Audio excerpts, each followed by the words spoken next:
Ito na naman tayo mga ka-TV. Meron naman dinala sa atin na XRM 125. Ang sakit nito mga ka-TV ay wala daw apoy. Yun, kung walang apoy, lagyan natin ng lighter, diba? Ito na mga ka-TV, binorless na sila, dinala nila dito. Kasi bago lang din ako nagdating, kaya nakita ko na lang dito na wala na po siyang damit. Ayan yung XRM nila. Yan lang, tapos 3 months na po nilang in-standby kasi wala daw silang budget pagpaayos sa motor na to. Kung wala kayong budget sa pagpaayos ng motor na to, please lang po tignan nyo po ito para malaman ninyo kung paano natin ayusin na walang apoy yung motor natin. Kaya ito na mga ka-TV, titestingan muna natin yung apoy na kung meron ba o wala. Kasi dyan natin malalaman at para maayos na natin mga ka-TV. Ayan na, load.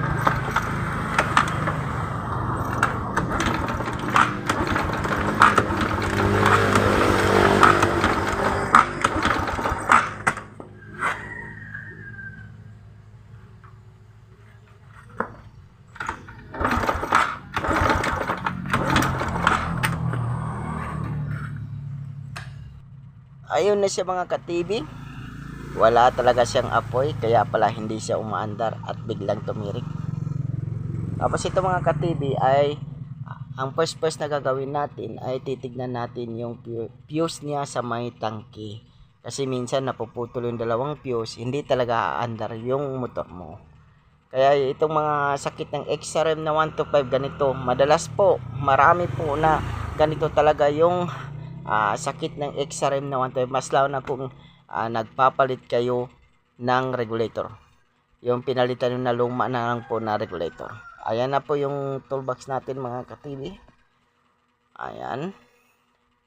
Ayan po yung wire ng fuse natin mga ka-TV. Yung kulay black. Tapos yung red na may guhit na black. Yan. Kasama yan sila sa isang fuse mga ka-TV. Ayan.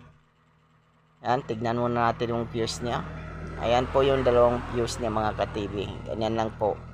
Tapos yung isang fuse na naman ay direct sa susian at para sa battery naman na direct yung isang fuse.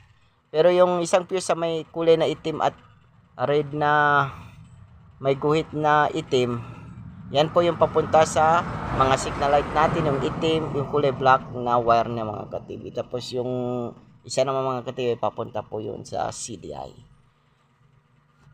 Kaya tignan muna natin mabuti yung fuse niya para malaman natin kung putol ba o hindi. Ayan. Goods na goods pa siya mga ka-TV. Goods pa po yung fuse natin kasi pag sira na po yung fuse natin, kailangan na po natin palitan. Ayan. Ang kadalasan kasi sakit ng itong XRM 125 mga ka-TV ay regulator. Yan po.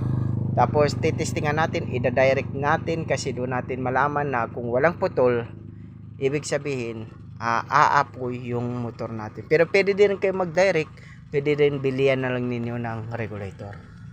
Kaya ito, titignan muna natin, hindi muna natin gigisiin yung wire niya kasi meron pa tayong gagawin para malaman natin kung ano ba talaga ang sakit ng motor na ito, kung CDI ba o ano, para malaman natin yan. Diyan tayo kakabit ng isang wire mga ka-TV. Yan, diyan sa may pula na may guhit na itim. Sa may sa fuse na may kulay na black.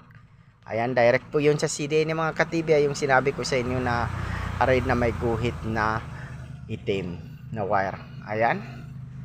Ayan sa mga ka-TV, ito naman po yung stator natin. Ang kadalasan kasi sakit ng sabi nila yung stator, palitan na daw kung walang apoy. Wag basta-basta kayo magpalit ng stator na pag walang apoy mga ka-TV. Kasi sa XRM 125 wala po yan siya primary coil. Yan, hindi gaya ng mga XRM 110 at Badja City 100.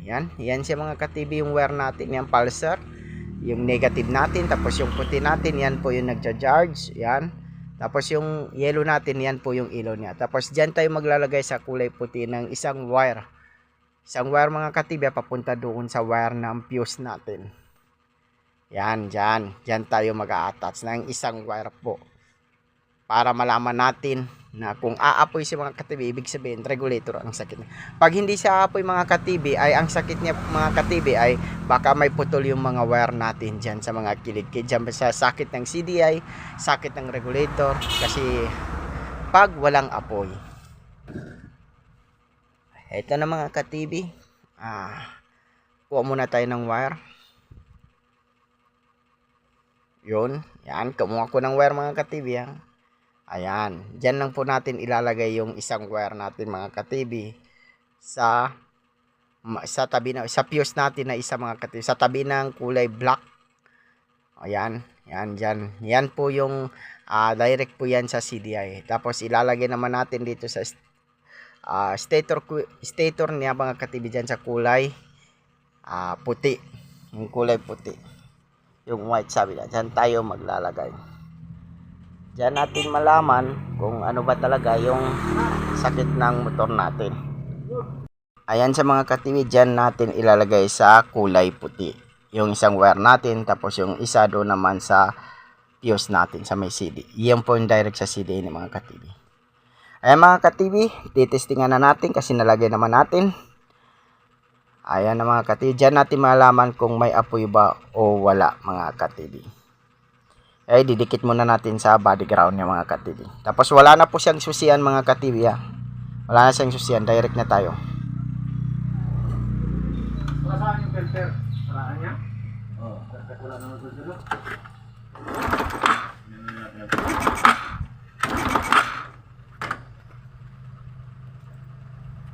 Ayun na sa mga ka-TV, meron siyang apoy. Ibig sabihin regulator po yung sakit ng motor natin. Wala pong putol na wire. Wala na tayong aayusin kasi papalitan ng natin ng regulator yung motor na XRM 125. Yan lang po yung pwede rin ninyo i-direct kung gusto niyo pang emergency, depende sa inyo kasi aandar din yan kahit ano inyo. Maraming salamat po mga ka-TV.